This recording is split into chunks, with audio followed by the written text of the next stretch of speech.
1. सर्दी खोकला. सर्दी आणि खोकल्यासाठी आलं आणि मध हा अतिशय प्रभावी उपाय मानला जातो. आल्यामध्ये दाह कमी करणारे आणि कफ बाहेर काढणारे गुणधर्म असतात, तर मध घसा मऊ ठेवतो आणि खवखव कमी करतो. यासाठी 1 चमचा आल्याचा ताजा रस आणि 1 चमचा मध एकत्र करून दिवसातून 2 ते 3 वेळा घ्यावा. हा उपाय लहानांपासून मोठ्यांपर्यंत सर्वांसाठी उपयोगी ठरतो. 2. ताप. ताप आल्यास तुळशीचा काढा पिणे फायदेशीर ठरते. तुळशीमध्ये अँटीबॅक्टेरियल आणि अँटीव्हायरल गुणधर्म असतात, जे शरीरातील संसर्ग कमी करण्यात मदत करतात. 7 ते 8 तुळशीची पाने एका कप पाण्यात उकळवून अर्धे होईपर्यंत काढा तयार करावा आणि तो कोमट असतानाच पिणे योग्य आहे. 3. डोकेदुखी. डोकेदुखी कमी करण्यासाठी लवंग उपयोगी ठरते. लवंगमध्ये नैसर्गिक वेदनाशामक गुणधर्म असतात. 2-3 लवंगा वाटून त्याची पेस्ट तयार करून कपाळावर लावल्यास डोकेदुखी हळूहळू कमी होते. हा उपाय विशेषतः ताणतणावामुळे होणाऱ्या डोकेदुखीसाठी उपयोगी आहे. 4. पोटदुखी. पोटदुखी किंवा पोटात मुरडा येत असल्यास अजवाईन आणि मीठ हा सोपा उपाय आहे. अजवाईन पचन सुधारते आणि गॅस कमी करते.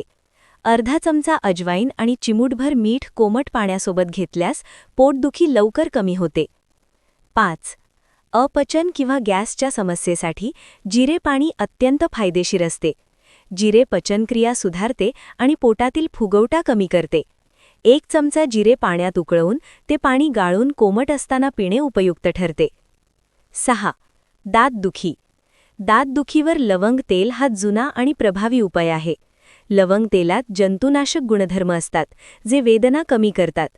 कापसावर 1 थेंब लवंग तेल घेऊन दुखऱ्या दातावर ठेवले की आराम मिळतो. 7. घसा खवखव. घसा खवखवत असल्यास मिठाच्या पाण्याने गुळण्या करणे अत्यंत फायदेशीर आहे. कोमट पाण्यात अर्धा चमचा मीठ घालून दिवसातून 2 ते 3 वेळा गुळण्या केल्यास घशातील सूज आणि संसर्ग कमी होतो. 8. त्वचा खाज किंवा ॲलर्जी. त्वचेवर खाज किंवा ॲलर्जी असल्यास कडुनिंबाची पाने उपयोगी ठरतात. कडुनिंबामध्ये अँटीबॅक्टेरियल गुणधर्म असतात. पाने पाण्यात उकळवून त्या पाण्याने आंघोळ केल्यास खाज आणि त्वचेचे विकार कमी होतात. 9. मुरूम आणि पिंपल. मुरूम आणि पिंपलसाठी हळद आणि मध ह्यांचा वापर करावा. हळद जंतुनाशक आहे, तर मध त्वचेला मऊ ठेवतो. दोन्ही एकत्र करून चेहऱ्यावर 10 ते 15 मिनिटे लावल्यास त्वचा स्वच्छ आणि निरोगी राहते. 10. केस गळणे. केस गळण्यावर कांद्याचा रस हा प्रभावी उपाय आहे. कांद्यामध्ये सल्फर असते, जे केसांच्या मुळांना बळकट करते. आठवड्यातून 2 वेळा कांद्याचा रस स्कॅल्पवर लावून 30 मिनिटांनी धुतल्यास केसांची वाढ सुधारते. 11. कंबरदुखी. कंबरदुखीसाठी हळदीचे दूध उपयुक्त ठरते. हळद सूज आणि वेदना कमी करते. रात्री झोपण्यापूर्वी 1 ग्लास कोमट दुधात अर्धा चमचा हळद घालून पिल्यास आराम मिळतो. 12. सांधेदुखी. सांधेदुखीवर मेथीदाणे खूप फायदेशीर आहेत. मेथीमध्ये सूज कमी करणारे गुणधर्म असतात. मेथीदाणे रात्री भिजवून सकाळी खाल्ल्यास सांध्यातील वेदना कमी होतात. 13. वजन कमी. वजन कमी करण्यासाठी लिंबू, मध आणि कोमट पाणी हा साधा उपाय आहे. हा पेय मेटाबॉलिझम वाढवतो. सकाळी रिकाम्या पोटी घेतल्यास वजन नियंत्रणात राहते. 14. पायांची जळजळ किंवा थकवा. पायांची जळजळ किंवा थकवा असल्यास मिठाच्या पाण्यात पाय बुडवणे फायदेशीर असते. 10 ते 15 मिनिटे पाय ठेवल्यास आराम मिळतो आणि थकवा कमी होतो. 15. डोळे जळजळ. डोळ्यांची जळजळ कमी करण्यासाठी गुलाब पाणी वापरले जाते. गुलाब पाणी डोळ्यांना थंडावा देते. 1-2 थेंब टाकल्यास डोळ्यांचा ताण कमी होतो. 16. जखम किंवा सूज. जखम किंवा सूज असल्यास हळद लावणे फायदेशीर आहे.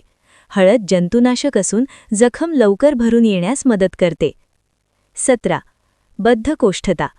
बद्धकोष्ठतेसाठी त्रिफळा चूर्ण उपयुक्त आहे.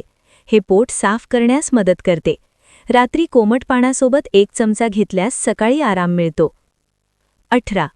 उलटी किंवा मळमळ. उलटी किंवा मळमळ होत असल्यास आले उपयोगी ठरते. आल्याचा छोटा तुकडा चावून खाल्ल्यास पोट शांत होते. 19. कानदुखी. कानदुखीवर लसूण तेल वापरले जाते. लसूण जंतुनाशक आहे. कोमट केलेले लसूण तेलाचे 1-2 थेंब कानात टाकल्यास वेदना कमी होतात. 21. झोप न येणे. झोप न येत असल्यास हळदीचे दूध किंवा तूप उपयुक्त ठरते. हे मेंदू शांत करून चांगली झोप येण्यास मदत करते. रात्री झोपण्यापूर्वी हे घेणे फायदेशीर आहे.